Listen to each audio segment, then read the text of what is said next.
Ladakh trip, जिसे सच में कहते हैं मंजिलों से ज्यादा एंजॉय करने वाला ट्रिप। सफर खूबसूरत है, मंजिल से भी ज्यादा। इस जर्नी में हमें बर्फ से ढके हुए पहाड़, हाई माउंटेन बसेस, हसीन वादियां, झरने, नदियां, सोमोरिरी और पेंगोंग जैसा ब्यूटीफुल लेक, कुंडट जैसी कोल्ड डेजर्ट में शायक रिवर के पास सैंड ड्यून्स और डबल हम बैक्ट्रियन कैमल, चुमाथांग में फ्रीजिंग कोल्ड सिंध रिवर के पास हॉट वाटर स्प्रिंग। कुदरत के ना जाने कौन कौन से रूप देखने को मिलेंगे। अगर आप ले जाना चाहते हो, इस वीडियो में डिटेल मिल जाएगी, जैसे कि किन महीनों में जा सकते हो, कितने दिनों का प्लान कर सकते हो, कहाँ कहाँ रुक सकते हो, और मोस्ट इम्पोर्टेंटली लद्दाख में एंट्री करने के लिए आरटीपीसीआर टेस्ट का जरूरत होता है कि नहीं, और लेटेस्ट कोविड रूल्स लद्दाख में क्या क्या है, मतलब रेस्टोरेंट्स, होटल्स, ये सब के ऊपर नया कोविड रूल्स क्या है, और भी बहुत सारे इंफॉर्मेशन इस वीडियो में देखने को मिलेगी। तो वीडियो को एंड तक देखिए, और अभी तक चैनल को सब्सक्राइब नहीं किया तो प्लीज सब्सक्राइब कीजिए, और प्लीज बेल आइकन को भी दबा दीजिए पहले नोटिफिकेशन पाने के लिए। Welcome to my channel Essence of Asia, और मैं हूँ शाश्वत, आपका होस्ट। लद्दाख इंडिया का नॉर्दर्न पार्ट में स्थित एक यूनियन टेरिटरी है। लद्दाख का ईस्ट में है तिब्बत यानी चाइना, साउथ वेस्ट में है Jammu and Kashmir, and north west में है पीओके का बाल्टिस्तान। बाई रोड ले जाने के लिए दो रूट्स अवेलेबल है, एक श्रीनगर होके और दूसरा रूट है मनाली होके। श्रीनगर से जोजिला पास और कारगिल होकर लेह का डिस्टेंस है अराउंड 420 किलोमीटर के आसपास, और मनाली से लेह का डिस्टेंस है around 430 kilometre. Ladakh road trip करना हो तो उसको शुरुआत कीजिए श्रीनगर से और एंड कीजिए मनाली में, क्योंकि अगर आप मनाली से जर्नी स्टार्ट किया तो फर्स्ट नाइट स्टे नॉर्मली होता है सरचू में। सरचू का हाइट है 14,000 फीट और ऑक्सीजन लेवल भी कम है, इसीलिए एक ही दिन में 5,500 फीट मनाली से 14,000 फीट जाने से अल्टीट्यूड सिकनेस का खतरा ज्यादा रहता है। अगर आप एक्लेमेटाइजेशन के लिए जिस्पा या केलोंग में नाइट स्टे करेंगे तो नेक्स्ट डे में आपको लेह पहुंचने के लिए अराउंड 340 किलोमीटर का जर्नी करना पड़ेगा, जो बहुत ही हेक्टिक होता है। इस रूट में रोहतांग पास को छोड़कर और भी 4 high altitude mountain pass cross करना पड़ेगा, जिसमें बारलाचाला का हाइट है अराउंड 16,000 फीट और तांगलंगला का अराउंड 18,000 फीट। किसी भी जर्नी के पहले ही आप अगर हाई अल्टीट्यूड और लो ऑक्सीजन वाला जगह पे जाओगे तो तबीयत बिगड़ने का चांसेस 90% रहता है, क्योंकि शरीर को प्रॉपर्ली एक्लेमेटाइज होने के लिए 1-2 दिन तो लगता ही है। केलांग के बाद मेडिकल असिस्टेंस भी नहीं मिलेगा लेह से पहले, क्योंकि ये रास्ता ज्यादातर वीरान एरिया से गुजरते हैं। और अगर आप श्रीनगर से जर्नी स्टार्ट करते हो तो पहले दिन आप 11,500 फीट के आसपास जोजिला पास क्रॉस करने के बाद 8,500 फुट के आसपास कारगिल में नाइट स्टे होगा, तो शरीर प्रॉपर्ली एक्लेमेटाइज भी हो जाएगा। और नेक्स्ट डे कारगिल से निकलने के बाद मुलबेक, लामायुरू ये सब साइट सीइंग करते करते फाटूला और नामकीला 13,000 फीट और 12,000 फीट वाला तो माउंटेन पास क्रॉस करने के बाद 11,000 फीट वाला लेह में पहुंच जाओगे। इसीलिए इस रूट में जाने से हमारा शरीर प्रॉपर्ली एक्लेमेटाइज भी हो जाता है और तबीयत खराब होने का चांसेस ही बहुत कम रहता है। कोई भी हाई अल्टीट्यूड एरिया में, मतलब जिसका हाइट है 9,000 फीट के ऊपर और ऑक्सीजन का लेवल बहुत कम रहता है, एलोपैथ मेडिसिन डायमॉक्स टैबलेट और होम्योपैथिक मेडिसिन कोका-6 बहुत काम में आता है। मैं एक बार मेरा एक गेस्ट को लेकर लेह हॉस्पिटल में गए थे, तो डॉक्टर साहब पहले ही पूछा कि डायमॉक्स टैबलेट लिया कि नहीं। और एक चीज ध्यान में रखना चाहिए कि आप अगर हिमाचल का गाड़ी लेकर या तो श्रीनगर का गाड़ी लेकर लेह में आओगे तो वो गाड़ी सिर्फ आपको लेह में ड्रॉप कर सकते हैं या तो लेह से पिकअप कर सकता है। लोकल साइट सीइंग के लिए आपको लोकल गाड़ी लेना पड़ेगा। लद्दाख का नंबर प्लेट वाला गाड़ी अगर आपको श्रीनगर या मनाली से पिकअप करे तो बाकी टूर एक ही कार में हो सकता है। आप बाई एयर भी ले आ सकते हो। देश की सभी बड़े बड़े शहरों से लेह का पुशक पॉपुलर रिम्पोचे एयरपोर्ट के लिए आपको फ्लाइट मिल जाएगा। और खुद को एक्लेमेटाइज करने के लिए एक दिन रेस्ट लीजिए। अभी बहुत ही इम्पोर्टेंट कोविड प्रोटोकॉल्स के बारे में कुछ बातचीत करते हैं। अभी आप कहीं भी जाओ उस जगह का करंट कोविड रूल्स क्या है उसके बारे में जानना बहुत ही इम्पोर्टेंट है। प्रेजेंट कोविड रूल्स के मुताबिक लद्दाख जाने के लिए COVID RTPCR negative test report within 96 hours mandatory है। और बाई रोड जाओगे तो कारगिल की तरफ खालसे में और मनाली की तरफ उक्सी में रैपिड टेस्ट हो रहा है। और फ्लाइट में जाने से एयरपोर्ट में रैपिड टेस्ट होगा। और by chance test report positive आया तो वहाँ आपको 14 से 18 दिन क्वारंटाइन रहना पड़ेगा। ये है लद्दाख यूनियन टेरिटरी का लेटेस्ट सर्कुलर। ये सर्कुलर में ये बोला गया है कि पहले जैसा था कि शॉप वगैरह ऑल्टरनेटिव डे में खुलेगा, लेकिन अभी वो सब पूरे दिन के लिए हर रोज खुलेगा। जिम्नाशियम, रेस्टोरेंट्स और होटल्स वगैरह जिसका डाइनिंग फैसिलिटीज है वो भी ओपन हो गया, लेकिन within 50% occupancy. Public transport भी स्टार्ट हो गया, लेकिन within 50% seating capacity. Government office वगैरह भी स्टार्ट हुआ विद फुल स्ट्रेंथ। ये सर्कुलर जुलाई के 5 तारीख तक वैलिड रहेगी। उसके बाद नेक्स्ट वीक में और एक सर्कुलर जारी होगा। मतलब हर एक वीक में ये अलग अलग सर्कुलर पब्लिश हो रहा है जिसके नया नया अपडेट लेकर। अभी चलिए लद्दाख टूर आइटिनरी के ऊपर कुछ बातचीत करते हैं। लद्दाख घूमने के लिए कितना दिन का जरूरत होता है, किन किन महीनों में आप लद्दाख आ सकते हो, कौन कौन से एरिया में जाने के लिए परमिट का जरूरत होता है, ये सब के लिए अभी हम डिस्कस करेंगे। लद्दाख घूमने का मेन सीजन है जून से सितंबर महीना। नॉर्मली अप्रैल एंड में जोजिला पास ओपन हो जाता है और जून फर्स्ट वीक में ही रोहतांग पास, बारलाचाला ये भी ओपन हो जाता है। एक्चुअली टिबेटियन लैंग्वेज में लद्दाख का मीनिंग है land of high altitude passes. तो लद्दाख रीजन में जो हाई ऑल्टीट्यूड पासेस है लाइक खारदुंगला, चांगला, तांगलांगला, ये सब पासेस भी मई में ओपन हो जाता है।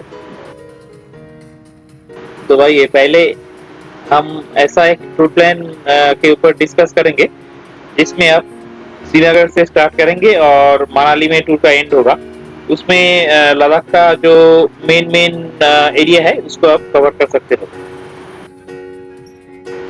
तो ब्रेकफास्ट के बाद श्रीनगर से स्टार्ट कीजिए, फिर सोनामार्ग, जोजिला पास, द्रास, कारगिल वॉर मेमोरियल होकर कारगिल में नाइट स्टे कीजिए। कारगिल पहुंचते पहुंचते शाम हो जाएगा।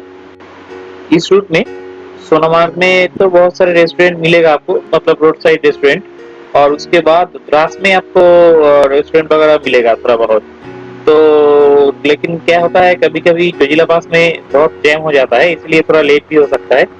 इसलिए बेहतर है आप सोनामार्ग से लंच कर लीजिए, नहीं तो खाना पैक कर लीजिए। और दूसरे दिन ब्रेकफास्ट करने के बाद कारगिल से निकल जाओ।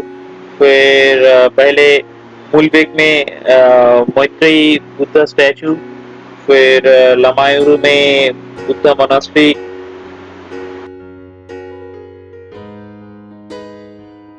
और मूनलैंड देखकर खालसे में लंच कर लो। थोड़ा टाइम है तो मेन रोड से राइट में डाइवर्शन लेकर आलची मोनास्ट्री भी देख लीजिए। उसके बाद नीमू में सिंध और जास्कर रिवर का संगम पॉइंट में पहुंचिए। ये संगम पॉइंट वर्ल्ड का हाईएस्ट राफ्टिंग पॉइंट भी है। इसके बाद गुरुद्वारा पत्थर साहिब और मैग्नेटिक हिल होकर ले पहुंच जाइए। थर्ड डे थोड़ा रेस्ट कीजिए और लंच के बाद शांति स्तूपा और ले मार्केट और ले पैलेस विजिट कीजिए।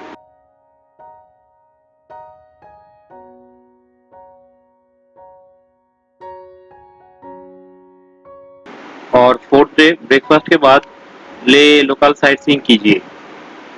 Hemis monastery, Thiksey monastery, Shey palace, Rancho school, Spituk monastery, hall of fame, ये सब विजिट कीजिए। नुब्रा वैली, पेंगोंग लेक, सोमोरिरी जाने के लिए अलग से परमिट बनवाना पड़ता है। तो ले में जाकर आप ऑनलाइन भी बना सकते हो, डीसी ऑफिस से भी बना सकते हो। इसके लिए 500 रुपया, 550 रुपया लगता है। और अगर आप चाहो तो कोई एजेंट के थ्रू भी बना सकते हो, 50 रुपया ज़्यादा लेता है।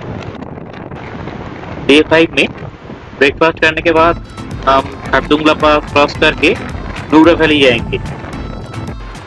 खरदुंगला पास में थोड़ा टाइम स्पेंड करेंगे, कॉफी शॉफी पियेंगे, फिर थोड़ा आगे जाकर खरदुंग गांव में लंच करेंगे।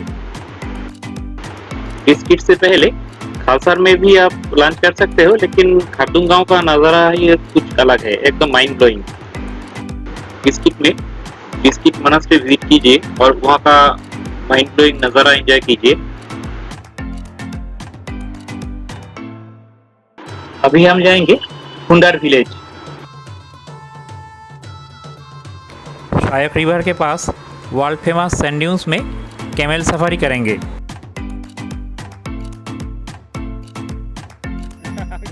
यह है double humped Bactrian camel. Rajasthan का जो कैमल है उससे थोड़ा अलग है ये।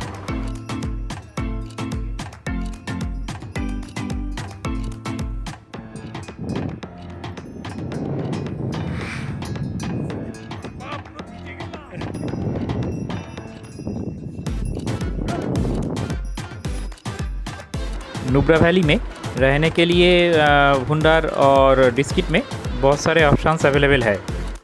अलग अलग बजट का होटल, रिसोर्ट, होम स्टेज मिल जाएगा। अभी होटल में जाके थोड़ा रेस्ट करेंगे।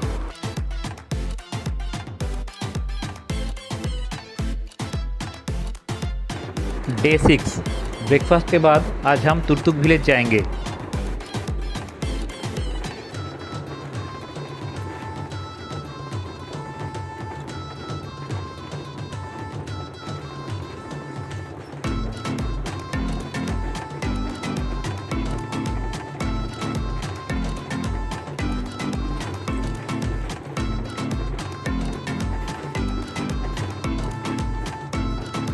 तुर्तुक एक बहुत ही सुंदर गांव है। यहाँ से गिलगित बाल्टिस्तान का एरिया स्टार्ट होता है। 1971 से पहले तुर्तुक पाकिस्तान में था।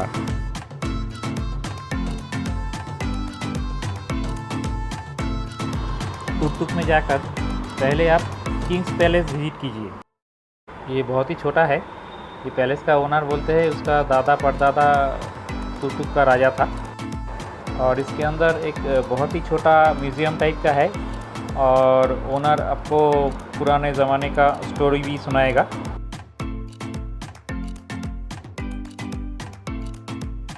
अभी हम तुर्तुक ब्रिज में चढ़ेंगे, थोड़ा फ़ोटो लेंगे और नदी का उस पार जाएंगे। वहाँ एक छोटा सा दुकान में बहुत अच्छा क्वालिटी का एप्रिकॉट जूस और जैम मिलता है, आप ट्राई कर सकते हो।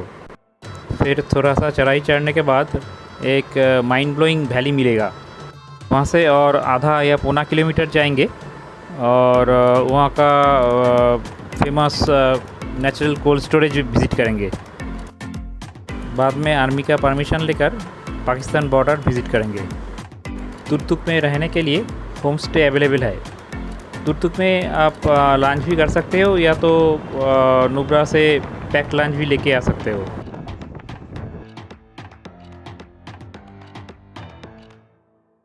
बिस्किट तुर्तुक हाईवे के पास थोइस एयरबेस। आज भी हम हुंडार में नाइट स्टे करेंगे। डे 7 आज ब्रेकफास्ट के बाद अब हम शायद डुरगुक होकर हम पेंगोंग जाएंगे। आज लंच ब्रेक होगा डुरुक में। लुकुंग व्यू पॉइंट में पेंगोंग लेक का ब्यूटीफुल नज़ारा एंजॉय करेंगे, फ़ोटो खींचेंगे।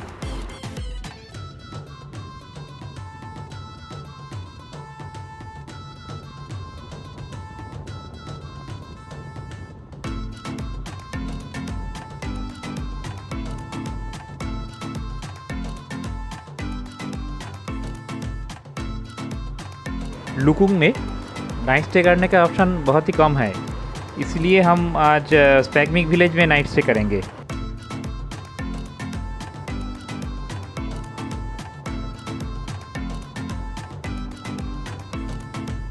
स्पैगमिक विलेज में बहुत सारे वुडन कॉटेज और टेंटेड एकोमोडेशन अवेलेबल है। ये सब स्विस टेंट है और अटैच टॉयलेट भी है। डे 8 आज ब्रेकफास्ट करने के बाद लद्दाख का one of the most isolated route पे आज हम सोमोरिरी जाएंगे। पेंगोंग लेक कुछ देर तक हमारा साथ देगा। इसके बाद चाइना बॉर्डर के बहुत नज़दीक से हम सागाला तक जाएंगे। आज हम मन, मेराक, चुसुल, रेजांगला वार मेमोरियल और सागाला होकर सोमोरिरी जाएंगे। ये चांगथांग एरिया है और इधर चांगस्पा ट्राइब्स रहता है। ये ट्राइब्स नॉर्मली पश्मीना गोट और याक पालते हैं। ये पश्मीना गोट से वर्ल्ड फेमस पश्मीना ऊल मिलते हैं। सागाला पास क्रॉस करने के बाद लंच ब्रेक होगा।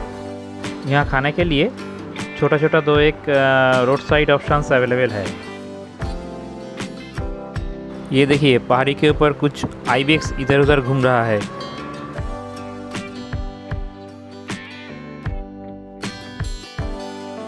Picture perfect Tsomoriri lake. आज नाइट स्टे होगा कारजक विलेज में। कारजक विलेज का हाइट है 15,000 फीट। कारजक में रहने के लिए एक होटल है, 3-4 टेंट रिसोर्ट है और 4-5 होम स्टे अवेलेबल है। डे 9 आज हम सोकर लेक और बरलाचाला होकर जिस्पा जाएंगे। यह है रुपसू वैली। कितने सारे याक घूम रहे हैं। सोकर लेक, पानी के ऊपर वो सब आइस नहीं है, सॉल्ट है। सोकर में कुछ होम स्टे अवेलेबल है। यहाँ आप लंच भी कर सकते हो। नहीं तो ले मनाली हाईवे के ऊपर पांग में भी कुछ रोड साइड रेस्टोरेंट्स अवेलेबल है।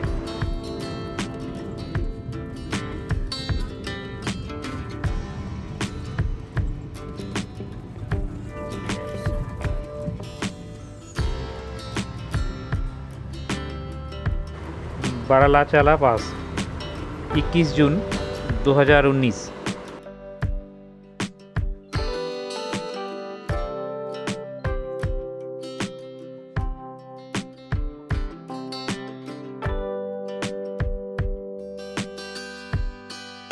आज जिस्पा में नाइट स्टे होगा।